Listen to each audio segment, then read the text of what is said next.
Good evening and welcome to Tuesday's edition of Conversations with Taz. Got T-Mac here with me tonight, and I think some other people are going to join in. But tonight we're going to be talking about miseducation within the Black community within the United States, and not just within the school system. This will include miseducation within the church, miseducation within the home, and miseducation within the community as a whole. Because we all know we have been told things or taught things that we have grown to learn are not true, and some people still have not grown to learn. Would you like to get us started, T-Mac?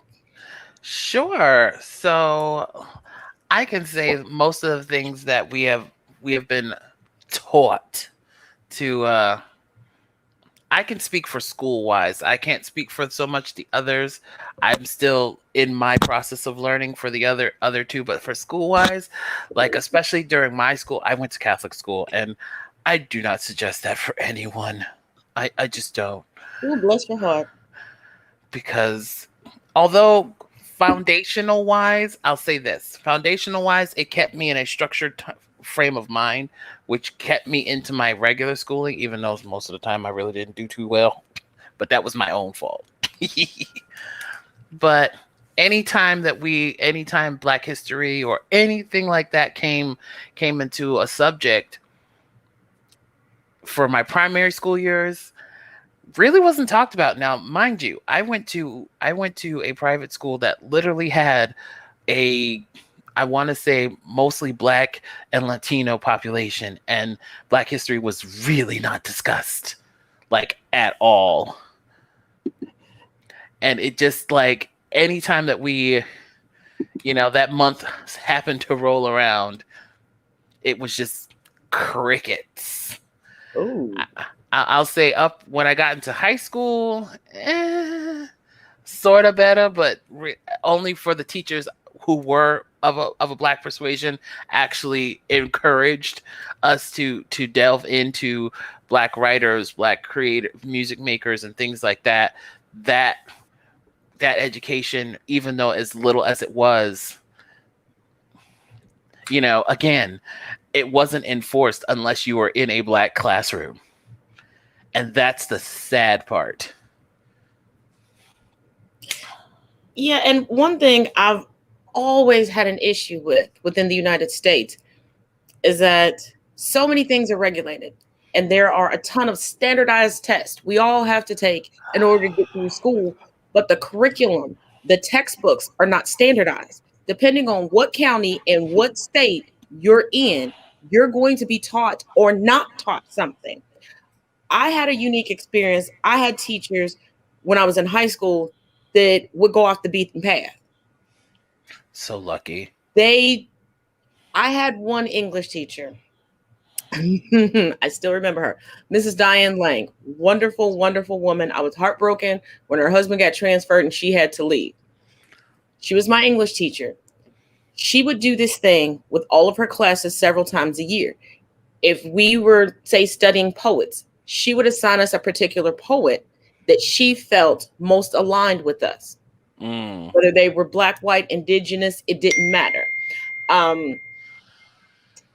And I was introduced to Sylvia Plath, Phyllis Wheatley, like a whole combination of things. And side note, one of my guidance counselors, I found out he was an older gentleman, had been previously babysat by Sylvia Plath. Yeah. So she would, and then like if we were reading indigenous poetry, she would take us outside. Makes sense. And things like that. I had one history teacher that was like, he didn't even pass out the books. He would just assign us books to read. And he would say, don't go to the school library because I know these books aren't in there. He would tell us to go to the main library to get them. But then going into college, realizing that you didn't study this, you didn't study that, but we're in the same class. And then further becoming an adult, especially where I live now, knowing that people have never heard of certain works. The only Black people anyone has really truly heard about and not even really studied is Harriet Tubman and only a smidgen. Of course. Dr. King, just part of his speech, part Of of it. course. Malcolm X, just because of 2 quotes.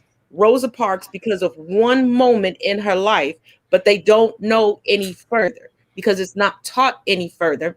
And the saddest part is within the Black community, like my granny, my papa, and my mother and her parents, they would give us, especially me, because they knew my quest of knowledge, assignments on the side so that I would know who I was. They had me studying women, they had me studying Black people on the side.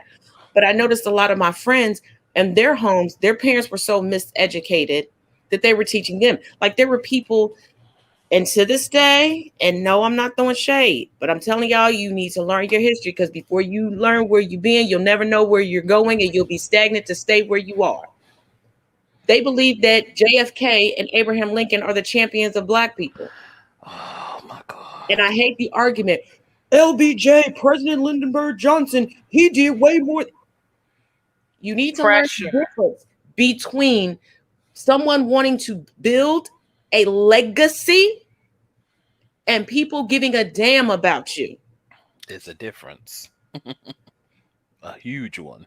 You have to think about when people are concerned about optics and people doing the work. Because I'm sure everybody, you know, let me use social media as an example. I Oh, don't care come what on, please. social I media was waiting for you. platform you are on. I don't care if it's TikTok, Facebook, Instagram, Twitter, whatever. You have watched an influencer rise in numbers. And they may have started off as an activist. And then all of a sudden, you start noticing they're more concerned about their following count. They're more concerned about how things look. So the activism kind of slips away.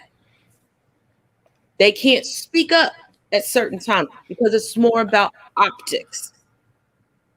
And then you may see somebody else that doesn't care if they have 1 or 1,000,000 people who know that they exist. You're still getting that same thing.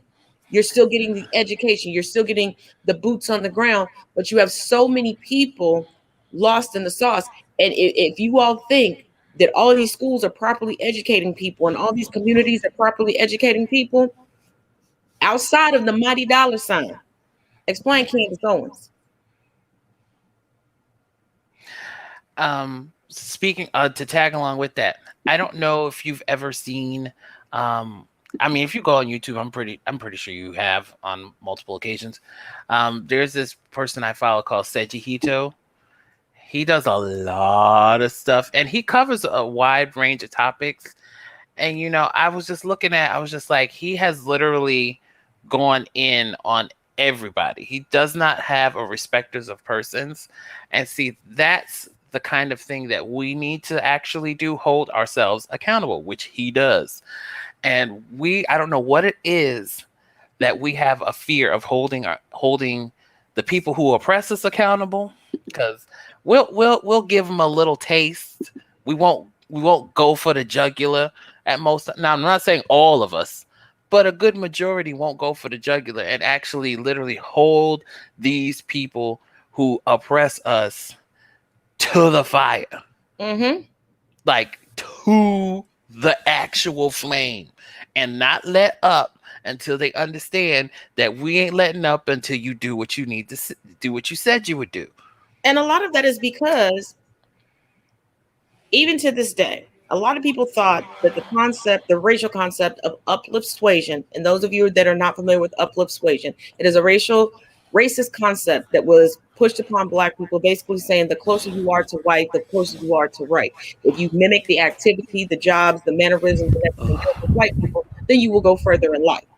But there are far too many of us that still get that, and it's still perpetuated through school systems. So those white standards that Black people and brown people are trying to achieve is keeping them it's keeping them from being able to speak up, because they don't want to speak up, because they think that they've made it because they have a certain job. They think that they've made it because they have a certain degree. They think that they've made it because they've made it into a certain community by standards that weren't meant for you, standards that you can never truly attain, because people like to point out, when Michael Jackson was alive and, oh, well, he would buy this person's catalog and that catalog. But y'all still realize that there was once on his birthday that he was driving to his mother's house and got pulled over because he was racially profiled.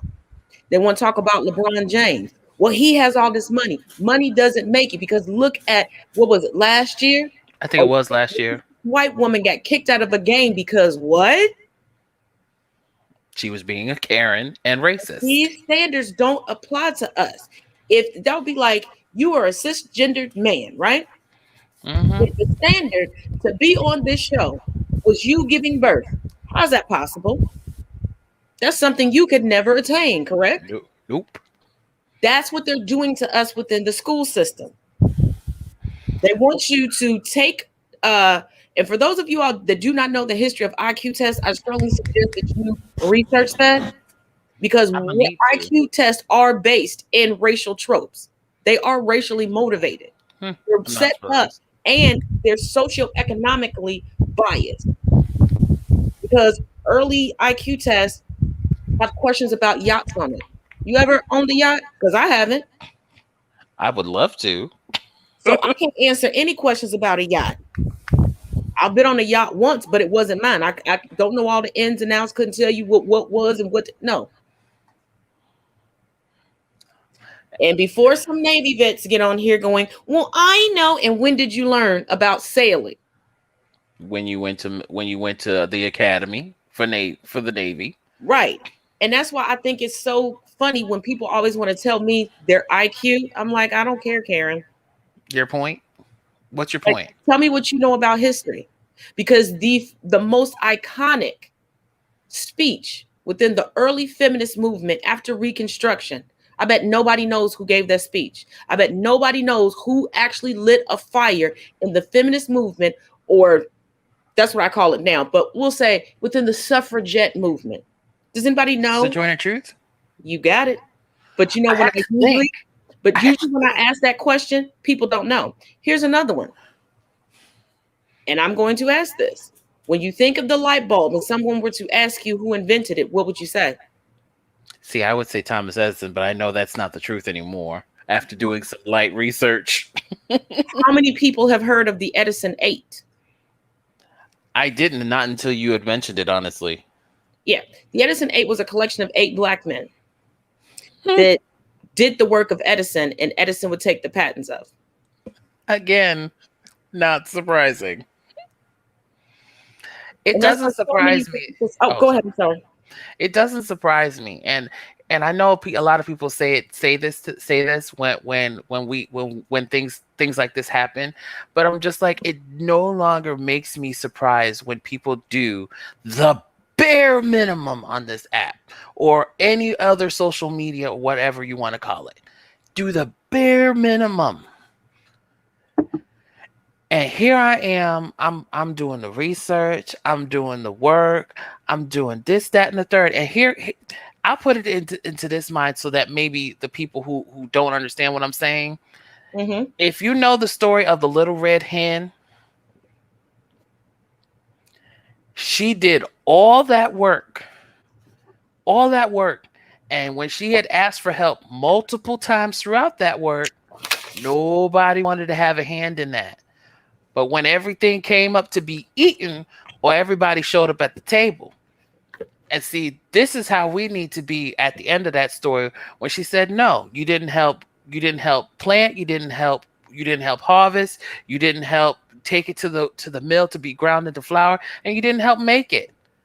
So if you didn't do any of those 5 things, you don't get to share in this benefit.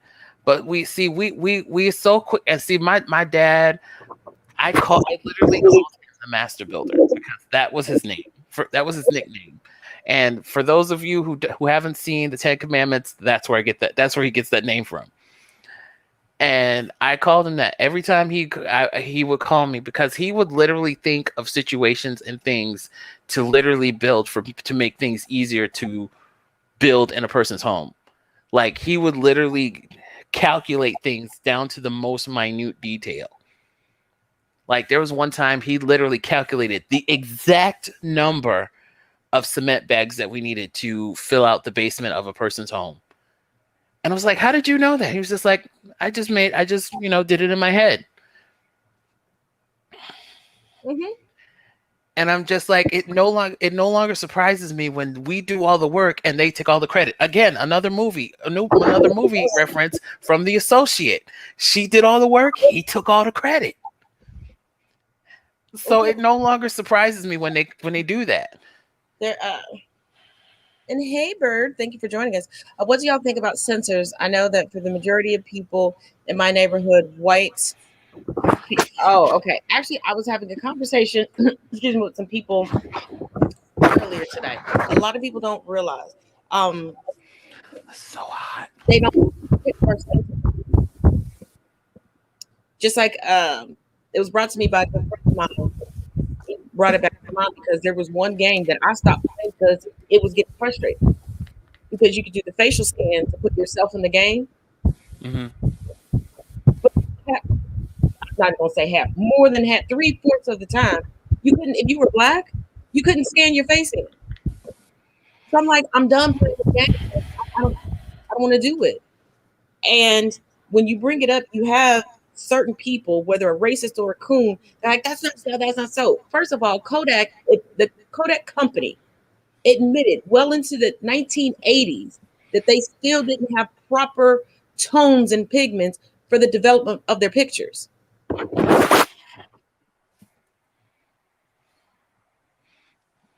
I mean, just it speaks for itself there. Is that better, Bird? Is there still an echo? Do you hear an echo, D-Mac? I don't hear an echo, but you do cut in and out sometimes. Okay. Oh, because I'm moving this paper. But because I wanted to touch on the Black church. The Black church was the first source of education for a lot of Black people with the Sabbath schools. A lot of people just think of Sabbath school as just Sunday school. No, it was a secular school where Black people could go under the guise of they were going to church on Saturday and get educated. And unfortunately, with the Black church, as Black people started to break off and create their own denominations, they were simply just mimicking what was in the white church. And it's like the reason why you were leaving was discrimination. Why not just create your own? But then there became the Black liberation theology, and they came out swinging. Let me read you all a snippet from the New York Times from Tuesday, July 12th, 1966. Mm-hmm. Nobody knows what the phrase Black power really means, neither those who oppose it nor those who have given it currency. Interesting. But the Black liberation theology believes that Christianity should be predominantly used to combat oppression and discrimination and racism. Where a lot of Black churches will teach you to blanketly forgive, which is not proper because it's not within the Bible, and all of these false doctrines, because it's one ignorant pastor teaching another ignorant pastor teaching another ignorant pastor. That's why I'm sure any of us could go into a Black church this Sunday and we would know pretty much what the sermon is going to be after the first 3 words. Because there's no new sermons being preached. You either got your prosperity preachers, your woe is me preachers, or the everything is a demon preacher. Am I lying? No. Nope. And if you have, and that's why most Black theology schools don't last. Because when you have people go off and go to the white theological schools and they're like, oh, this is what this means, this is what that means. Because the Black church will keep pushing that homosexuality is bad, but not research anything, not know any history. They're like, oh, I have these reference books that you were improperly taught how to use. If you were never taught, think about a child from the generation of the internet. How many of them do you think can properly use an encyclopedia? Oh, they have no clue what it is. Right. They've never been taught. If you've never been taught how to properly use a theological reference book, what are you doing? Because they'll go in there just to find the scripture to go with the sermon that they heard and don't realize that they heard and just rewrote from when they were 5. sitting on their grandmama black.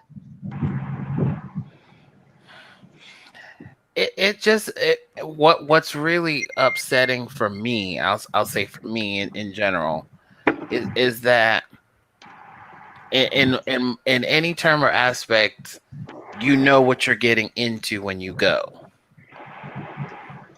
I can only say for in terms of with my pastor. I can say my pastor, who's my mom. She doesn't really go off of the path. Like, she doesn't go off of what's there. She'll talk about, actually actively listening and not just, oh, well, you need to pay me, or, I'm feeling so hurt in my spirit, or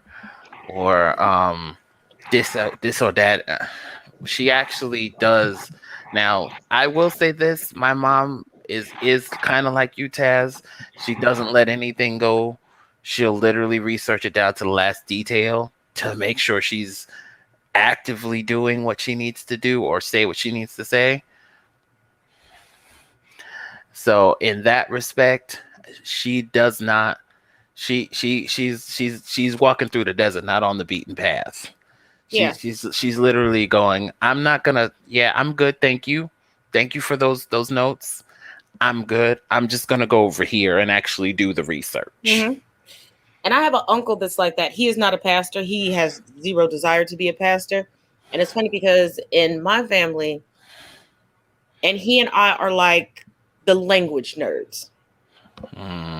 If we find a text and we research it back to its origin, and if the language is not in the language that we speak, we're going to learn how to speak the language, or at least read it so we can read it in the original. And that's why I tell people, you can read as many books as you want. You can read every book in every library around the world. But until you understand and you can fervently say what the intent of the author was behind the book, and you understand the references that were in the book, meaning you took notes and you researched that, you sat down for entertainment, not for education. And I say this, and some people think that when I say certain things, I'm blowing smoke. That's why I'm glad you just said what you said. Now, on Saturdays, one of my brothers and I, we have a book club. We're currently reading The Miseducation of the Negro, kind of why I tied it into the title. But on Wednesdays, starting tomorrow, I'm going over the history of the Black church. Why? Because it's referenced in this book, and where our education started and where things started to go wrong, and why the Black church is an epicenter of the Black community, but also not an epicenter of the community. And one big thing that I started researching was the equalitarian dogma study that's been revisited. Here it is. You see, page 1, my notes on here. Every other study that they referenced, I looked up for myself. Don't just read a study and go, oh, that's what they concluded. Because I'm the type of person, I correct reference books. I have found things in reference books that have just been wrong. And I'll cross it out, put a little post-it note on there with the actual information. So if I have to go back, or if there are a lot of people, especially my oldest son's friends, that will borrow a book from me. I'm not going to pass them on misinformation. I mean, it's only fair. Right. And it's like, even in school, I'm sure everybody had a list of books they had to read before they could graduate, whether middle school, high school, or whatever. You had certain books you had to read. How many remember the details of those books now? How many can tie the plot of those books into life? Yeah, not too many, because most of the books I had to read, mainly,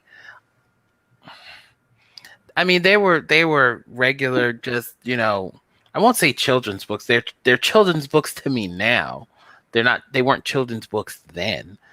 But, mainly they would ask me to read one non-fictional book, and then I could read 3 fictional books that I had to, quote unquote, read, write down some semi-plot for them, or what was the plot, and then for the nonfictional one, I had to write down any references that I found that I had to look up or anything like that.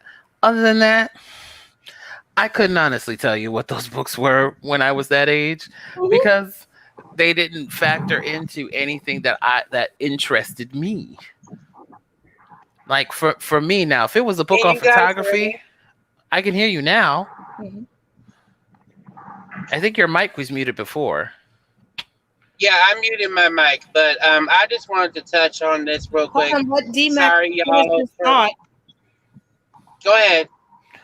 So, like if it was like a book on photography or singing, which, they didn't have in the library I went to, like, I'm pretty sure they had it, but, again, they didn't allow you to just wander around back in my day. You had to actually go accompanied in some of the libraries there because they didn't want you messing up any of their books. I'm like, it's a book. I'm not gonna destroy it. It's not mine. But, for the most part, if they had books on that I would remember. But anything else, it was just like throwaway for the most part. Gotcha. Go ahead, Hey, D. Senor Phoenix. Well, for me personally, I know I'm late to the conversation. I'm sorry, y'all, and for conversations with Ted, I am sorry. I just got off work. But I do want to say that with everything that people are talking right now, I want people to understand that there is a reason why people say it goes deeper than, just the cops hiding from us and then saying they protect us. It goes deeper than, us not having our history. And I don't know if that's been touched on. I am sorry. Once again, I said I was late. But, I'm also reading the Miseducation of the Negro. Reading the whole series right now, and like Taz says, her notes are extensive. I had to stop doing notes and just mark which chapter I want to go back to and write notes down, because there are so many things that can be instituted to your life that I've told everybody, you can see the video on my page, mind blown, because there were so many things I from day to day don't think about. It's and when you can connect so many things that someone who does not even know you is saying in any book, and blow your own mind about yourself, you are re-educating, liberating yourself from the miseducation you've been put through your whole life. But I will also say that finding yourself through this miseducation will also show you a different side of yourself that you didn't know you had. It's an awakening. It's an experience. So I just wanted to put those 2 cents out there. Yeah. I wouldn't say that it's a re-education. Once you realize that you have been miseducated, that's when you finally start educating yourself. I can agree with that. And now my level of note taking is a little different because 1, I'm like super nerd. 2, I do teach on all of these. So generally for each book, I have a binder like this, except for Stamped from the Beginning. That binder is about literally this big. So when are you gonna make a book of your notes? Because I'm just saying. She might be already in the process. She thinks she's have to finish. I have one book that I'm working on now, and if I don't get back on schedule, there are 2 people that I don't really want to fight, but I feel like they're gonna come to my house and we're gonna fight. And y'all know one of them, that's the big brother. I'm just saying we need the book of the notes so we can read along the notes along with the reading. So yeah, I mean I can do that, but it's like wouldn't teachers call that cheating? But a lot of times when people forget to really pay attention to the history that's in books and to research the history that's in the books, because it's easy to agree with a coon or to agree with a racial trope and not realize it's a racist trope because you're not putting it together.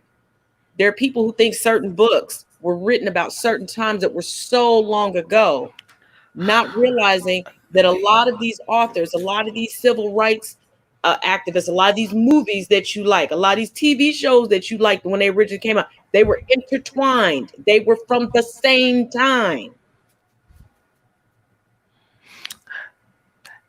I'm gonna ask this question, and I want someone in the chat to answer this. Now, we have a different generation of people coming up each and every year. Now, me and Taz, our generation, we know what it is to actually go into a library and actually research and do research in a book. Like, we know what it is. We know what a reference book actually looks like. Mm-hmm. If you were to ask, like she mentioned earlier, if you were to ask anybody else coming up after the internet has exploded, social media exploded, they have no clue. Like, once they get to college, they have to realize that not everything is on the computer and that you're going to have to search it through a book. But for the most part, they don't know. And I don't know if everybody has seen the show Buffy the Vampire Slayer, but there's a quote that he mentions when the computer teacher at the time, Mrs. Calendar, asks him what is his aversion with computers. And he's like, they have no smell.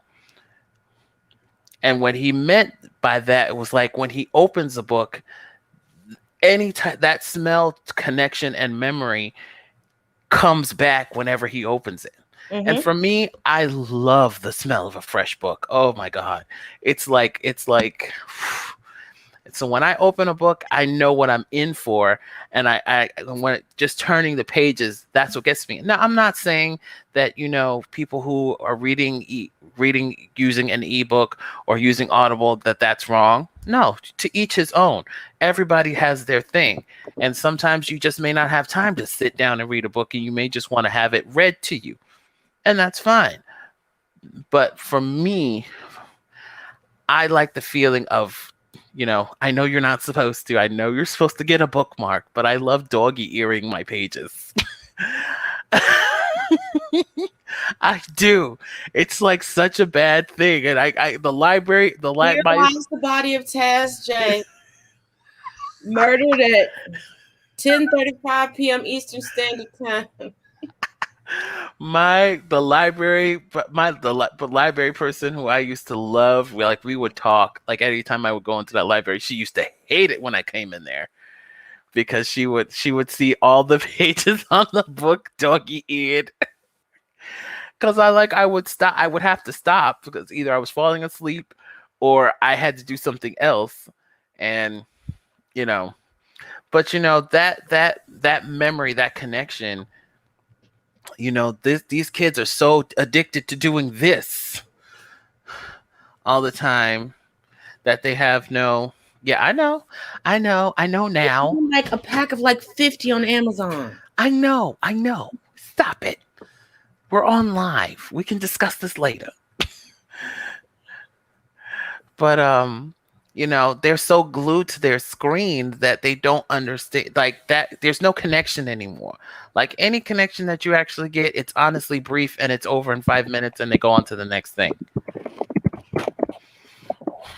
Like, I miss the fact that, like, there's nobody calls anybody anymore.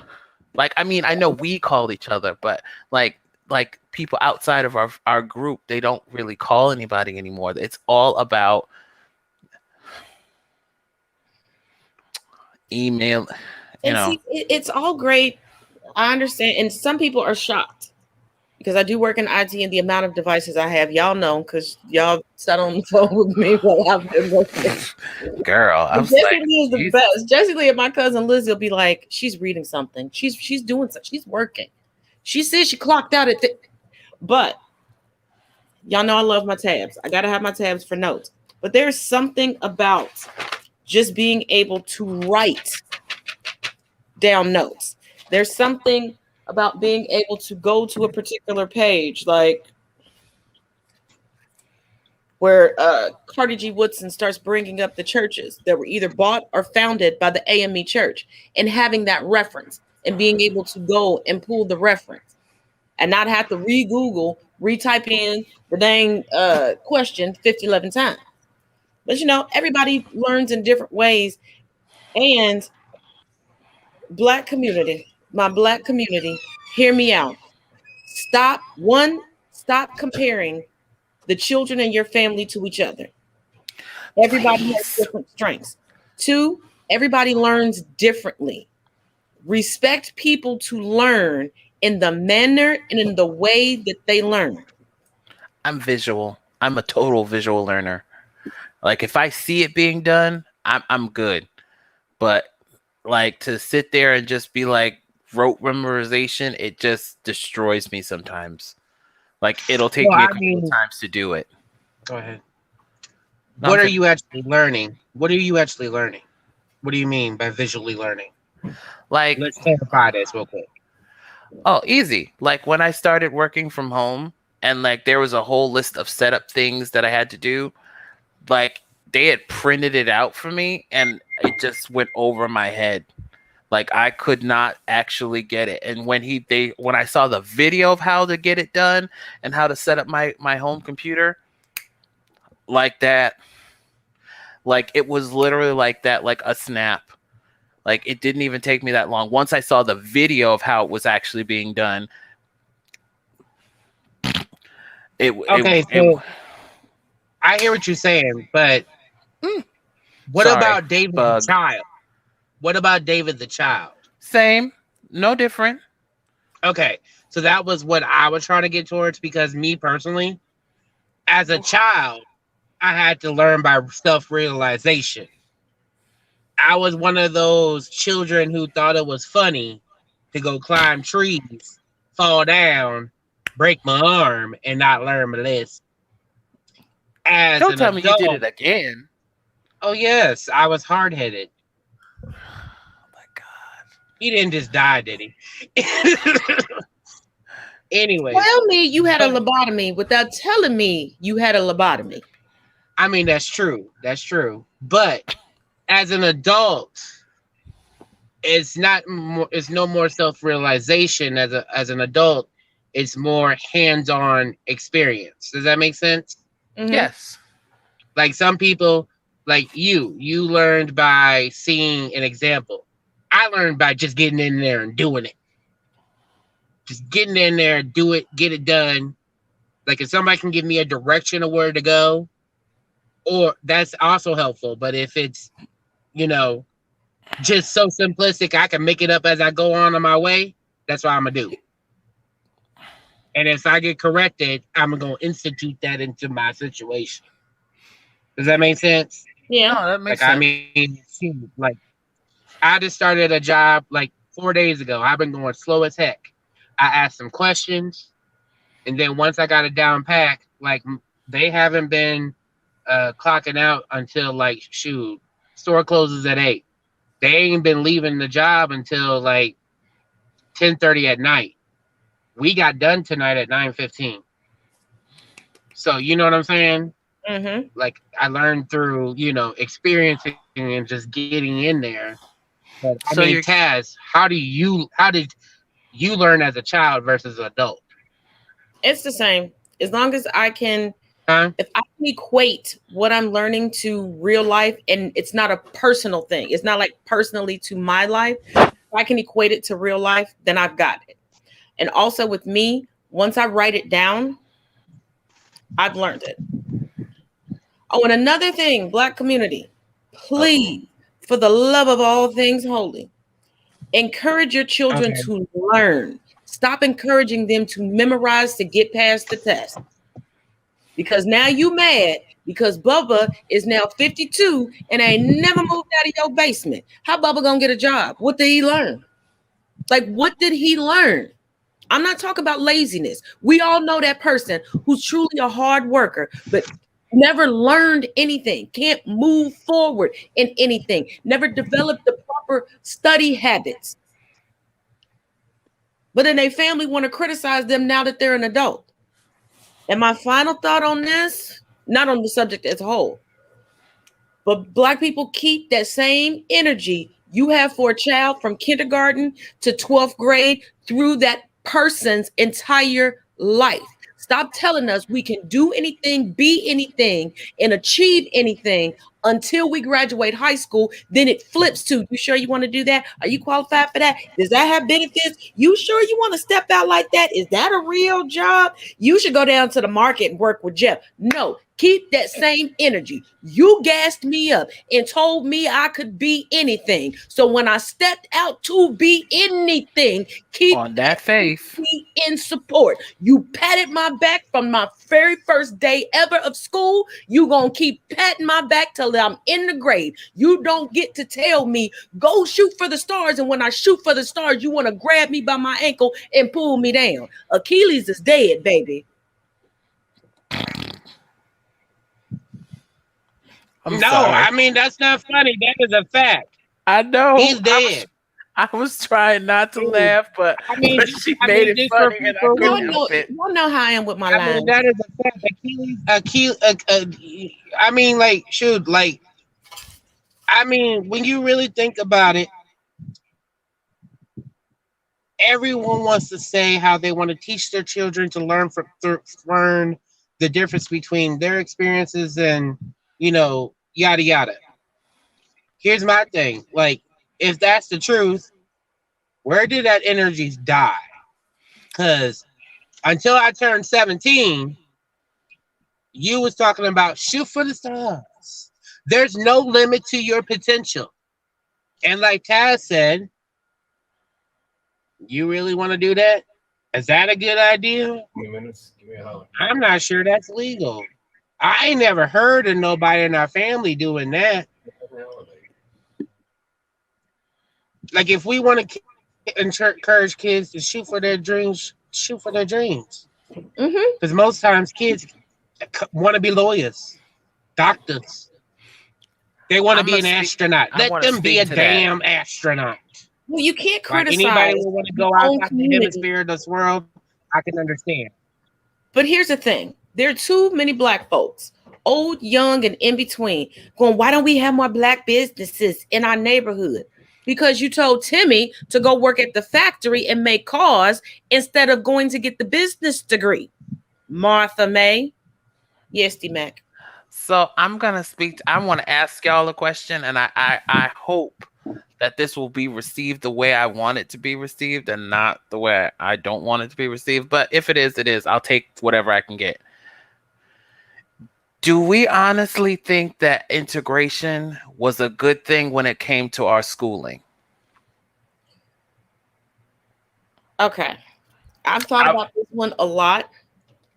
The way integration was enforced and the plan for it was the worst thing for us. And let me clarify, because integration further pushed the notion and the trope that white is right, black is bad.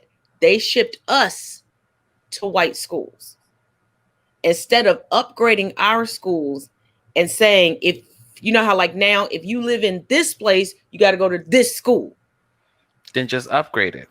But they didn't upgrade our schools. They just shipped us off. And what a lot of people don't know, in the early history of integration, there were school systems that completely shut down because they just refused to be integrated. So you have an entire generation of people from that school system that are uneducated. Some that are illiterate to this day. It did not do us any good. Instead of us fighting to be in that white school, hey, come fix this door. Hey, come give us the proper books. Hey, come give us the proper teachers. Because integration in my opinion, give us a teacher. Should have started with the curriculum. Our curriculum should have been integrated to match theirs. To an extent, because they still lie. Yes. Yeah. Yes.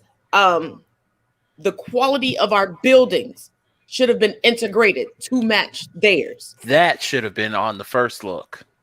Because instead of them just being so quick to take these black and brown babies and put them in danger. Here, you go here. Because how well can you learn from somebody who don't look like you? Well, not only that, with Billy Bob and Jack Russell trying to beat you up in class. With your teacher saying racist things to you and you're downing yourself. Let's not forget what Malcolm X's teacher told him, because that teacher was miseducated and told this man he couldn't be a lawyer. We have to stop that. And that's why I say we have the miseducated, miseducating a whole nother generation is going to go out and miseducate a whole nother generation. So also to that, because see, here's where we need to take into account what he achieved, what he actually achieved. Because if you look at both him and the leader of the Black Panthers was able to achieve, that made white people nervous. Mm-hmm. It made white people nervous because there's a quote in that movie where the policeman remarks, "That man's got too much power." Can I answer that real quick? Go ahead. I'm waiting for you. I was waiting for you to say something. It actually, I was gonna wait till Taz. I'm trying to do this thing where I shut my mouth and just listen. So give me kudos for doing that, please. Yes. When I do. Okay. So I'm gonna answer your question by telling y'all a little story. It happened today. I work with this woman at my new job.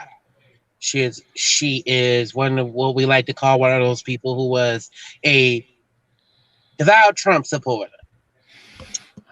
And it wasn't until the protest happened in my city, and she lived right down in the middle of all that, that she understood exactly what Black Lives Matter was trying to tell them. Okay. Slowly softening. So in that sentence, it basically, when you say integration, I want to make something clear. And, Taz touched on it, and you said it as well. Whether integration were to happen or how it happened, it shouldn't have been. Because of the lies. Like you said, like I was a child, 10 years old, correcting my social studies teacher because I knew something that it read didn't happen. It was a fabrication. I was a child in fourth grade. You too? Correcting my math teacher because something she was trying to teach us seemed too dumbed down, and I'm trying to figure out, why are you teaching this to a room that had a lot of Black children, but in your next period, that's not what I overheard you teach them? I'm trying to figure out, do I feel like all the things that you guys said with integration and how they failed to do the buildings and everything is, coherent to the times of now? Yes. Do I feel like it was a positive or a negative? No. Because if we really want to get down to it, they were not teaching us truth. And how can you learn without truth? Well, their intention was never to teach the truth about a multitude of things. That's why they teach you that the Confederate generals were never prosecuted and that they were pardoned. That's why they make it seem like it was a cakewalk, and they romanticize states' rights. They do that because of propaganda books that were put out post Civil War to try to the Confederacy. Face. So basically, Confederacy. So that's what they do. They have no intention on teaching us nor their children, their lineage, the truth. That's how you keep an entire people within the system that you've created. If they were to properly educate either side, this whole system would come down. And that's why I say I cannot answer your question with saying good or bad, because it's bullshit. So, just the subject at hand, I mean, I don't think it was good or bad. It just shouldn't have been. but it is now. Fair enough. Go ahead, D-Mac. So now all of you guys, like both of you guys know, I am a big, huge fan of movies, as evidenced by my collection. Yeah, true. I can honestly tell you that what the Daughters of Confederacy were actually able to do was on the Matrix level of what was done to an entire generation. That was literally on the Matrix level of brainwashing. When you think of it, that was utterly and completely the perfection of brainwashing that they were able to achieve. And all due to because you had General Grant, President Lincoln, and the president right after him honestly not sit there and prosecute these traitors for the act of sedition, hint, hint, that they causing 1 million and more lives to be lost for the shenanigans of just abolishing slavery. Well, on that, President Lincoln was only doing a control factor, and we know that now. But they didn't teach that then. We knew that then. You can read the 1863 Emancipation Proclamation. Wait a minute. Let me point out something. Please let me speak. Hold on.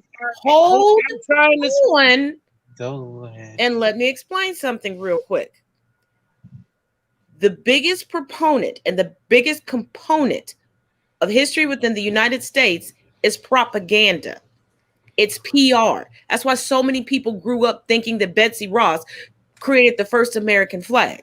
It was PR. They knew exactly what the game plan was. They knew exactly what was going on, and they needed to hide it. That's why they put out a PR campaign. Do you think that other countries decided to call the United States the land of the free, home of the brave? No, the U.S. did that to cover up crimes that they were doing at that time. They were treating their black soldiers like crap on homeland and fodder, but they had to make it seem out to the world, especially in front of the newly submitted United Nations, as if everything was really peachy and we were all equal. Go ahead, D. I was leading into the fact that as a child, I grew up in Iowa. Those things that you just said, those things that D-Mac was talking about, it goes back to when we were talking about it's not in our books. I do, and the reason why I said we didn't know that then, because I can only speak for me. You hear me? Mm-hmm. But I will tell you, the entire school system of Iowa did not teach that. I can tell you that now. I have, when you come here in July, you will meet teachers that are part of my family. That is not the curriculum they are not allowed to teach. And they were teaching when I was back in school, 30, 40 plus years before, some of them 20 years before I was even born. So we didn't get a lot of truth in school, if any. So that's why I'm saying, and that also lies into the propaganda thing. I live in a red state, a completely red state. So when he talks about the Daughters of the Confederacy, they still inflict, whether you're in the South or the North, it does not matter. If you're a red state right now, you're getting afflicted by it, and at the harshest way. But at the same time, I would also like to reiterate, the blue states ain't no different. I'm going to get to them because we're going to talk about that today. Right. But what I also want to say is this. Just to touch on D-Mac, what he said, the Daughters of the Confederacy did some matrix shit. Why? Because they were under the white men who were in power. They were directly under the white man. We like to say they have just as much as power as us, but let's be honest. And during slavery, they could have sex with one of us, bear a child by one of us, but who gets killed or who gets sold? It wasn't always one of them. So what I'm saying is, when people finally learn this, are finally waking up to this history, especially, I mean, my black sisters, and you see what these white people have done in history, the matrix shit that D-Mac was talking about. Do you guys understand that y'all have twice as much power? Twice as much. If you are a cisgendered white Christian man, not if you're a white woman. A white woman is still not even considered a human being within the United States Constitution. And the thing about it is, the white woman is the symbol of fragility and femininity. So they would kill a white man for engaging with a black woman or a black man, but they would use a white woman engaging in a sexual act or a relationship with a black man as a guise to unleash their inner hidden serial killer and murderous tendencies. Okay, I get what you're saying. I do get what you're saying. You were probably correcting something I said before, or giving it more context. Correct me if I'm wrong by that. Mm-hmm. Okay. All I'm saying is, if we look back at the history of what they did to propel their white men up, right? Mm-hmm. Think about what our black queens can do and have done. I'm just saying, I understand what Taz is saying for more context. In the United States, because of the Constitution, they have less power. But look at all the things that they have done with it's not that. They have less power. They have more power because the United States is built upon racism.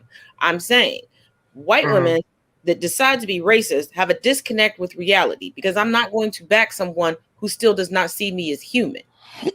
And that's the one connector between black people and white women. For far too long, we all were looked at as property.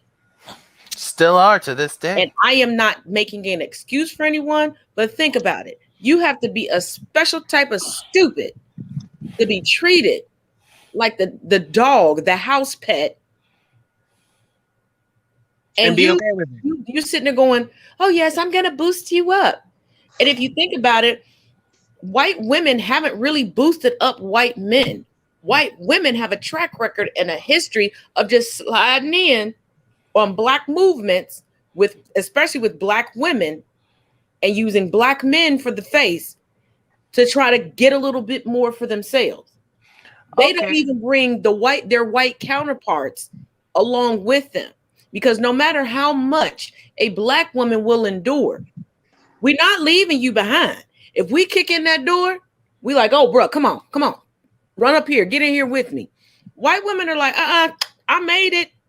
And then what do they say? Sisters are doing it for themselves. First of all, bitch, that song wasn't made for you. Stop using that.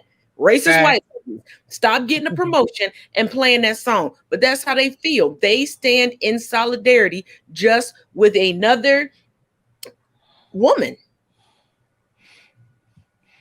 Yep. Oh, perfect example. Did anybody in here watch that show Xena when they were kids? The show what? Lord, you're not going to do this to me today.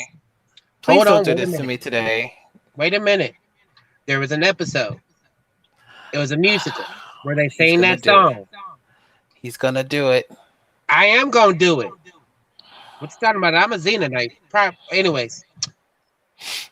There was an episode where they sing that song. It was a musical episode. And they were singing that song. Mm-hmm. And I noticed, anytime I've ever seen this song be sung, there has to be a black woman standing right next to her. Of course. Really? Did you think that was not going to happen? First of all, the only movie when I saw the episode. Wait, you over here? Yeah, I'm over here. I was a child when I saw the episode. Thank you very much. Second of all, most children are not thinking that way. Most children are not. But we do need to encourage our children to be open to thinking outside of the box, because a lot of them be thinking so far in it. You can relate a lot of things, just like you like movies. There is a lot of things in shows, TV, music videos, music that can be related to teach you a lesson in life, and you know that. And Of they can be course. related to teach a truth about life as well. I don't know Of why you did course. Sorry. But hold on. This thing is really just annoying me. I love my TV, but sometimes it just adds aggravation. So, to get back to our lovely blue states, because yes, we're going to destroy everything tonight, and I'm going to make sure everyone knows this, because we're going to do a part 2, because we got about 15 left. Okay, so I'll make this quick. I won't go too far into detail, and we'll go on to part 2 for that. But with the blue states, as I live in Connecticut, and it's a blue state, a thoroughly blue state, but you'll have these. I'm gonna be nice. I'm gonna try and be nice. I'm gonna try. Don't give me that look, ma'am. Don't give me that look. I didn't know you was being nice tonight, but okay. Exactly, for real. Why you trying to be nice? Say what you got to say. We'll have these liberal white women come in and be all, yeah, we're gonna be together and blah blah blah, and go right home and still vote Republican because that will align with what they actually want. And see, that's why we constantly say you got to watch these people like hawks, because you don't know what they're doing in their private lives, because it's just ridiculous to me to understand why, what was it? I think it was like about 50 to 40% of white women still voted for that man. 45? I knew it was around there. 45 white women voted for 45% of white women in this country still voted for him. Please explain yourselves, women. Explain. I'm gonna need a thorough dissertation to figure out what was your reasoning for still voting for that man, even after all the shenanigans he did. That tax plan that he indicted in 2017, he should be shot for that. Oh, it's not about him being a good choice or them agreeing with it. Racists within the United States will always vote with whoever has the same enemy as them. I said this is ridiculous. And then with that video I duetted today, my enemy is my friend. Exactly. I'm just like, with that video I duetted today, with them secretly and quietly influencing Republican lawmakers. Yeah, but let's not say that their mentality is the enemy of my enemy is my friend, because racists aren't the enemy of each other. They may not agree with everything. They may not agree with every tactic. But as long as I stay in power. As long as, if all three of us say, if I say, you know what, we can be friends if you hate the color orange. And you go, you know what, Taz? I do hate the color orange. Okay, come sit next to me. And then Deshaun goes, you know what, Taz, you're right. I can't stand the color orange either. And we all come together because we all started off hating the color orange. But on that note, I am going to thank you, gentlemen, for joining me tonight. And I believe, I'll have to check the schedule. I believe the part 2 is Saturday. But just to reiterate, tomorrow at 6 p.m. Eastern Standard Time, if you want to join the class on the history of the Black Church, if you follow me on Instagram or on TikTok, it is in my link tree under Learning Through Black History. And tomorrow, completely made from members of the trans community, to discuss all of the anti-trans legislation, and they're going to speak and let you all know how you can support, how you can get things overturned and get things back to the way that they should be. But until tomorrow. Can I say something before we get off air? Can you make it in 2 minutes or less? I will try. There's been a situation going on with people, and I want to make something clear, y'all. I want you guys to understand, we have a fight that has been being snuffed right from underneath us while we've been distracted with other things. And I don't need no back and forth with nobody. because we all have been somewhat distracted by something, whether it's a personal matter or not. We got to get on task. Check those who are problematic, but come back to the situation. Because as a people, we need it. And it's true. Yeah, this is not going to do any damage. This will do some damage. This is what people of color need to be. We don't need to be fragmented like this. Just saying. Until tomorrow night. Thank you again, fellas. Good night, everybody.